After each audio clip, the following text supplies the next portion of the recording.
makes me claiming creationists like Todd Wood or Kurt Wise or Katrina Cook, creationists who admit that there is evidence to support evolution, that the body of evidence we have is sufficient and is confirming and matching evolution, but they have chosen to reject evolution based on a faith choice. Kurt Wise, Todd Wood, Katrina Cook, all of them have admitted that.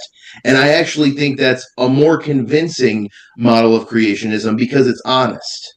But then how come you It's don't honest in its accept epistemology. But then how come you don't accept Todd Wood, who is, in my opinion, perhaps a little too generous to the evolution position? It's interesting.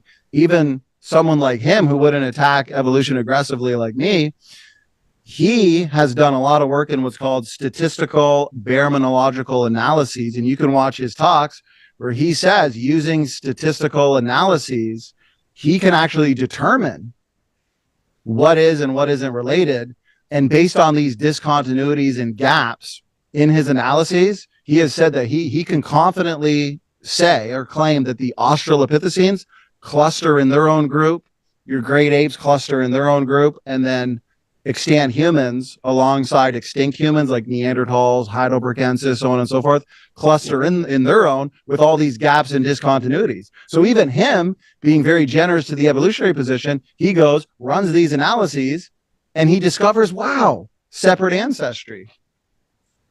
I'm familiar with baraminology to the extent that it's available to the public, and I'm watching it closely. I want to see more of it emerge before I comment on it. Okay, that's fair. Well, and I'll say this too, for the RJ Downers of the world, they've done statistical baraminology, Matt, as you know, on the mammal-like reptiles, the synapsids or therapsids. And amazingly, even in that category of so-called transitional like forms, very interesting creatures, right? Blending the features of reptiles and mammals, they've also discovered discontinuities and gaps, separate ancestry.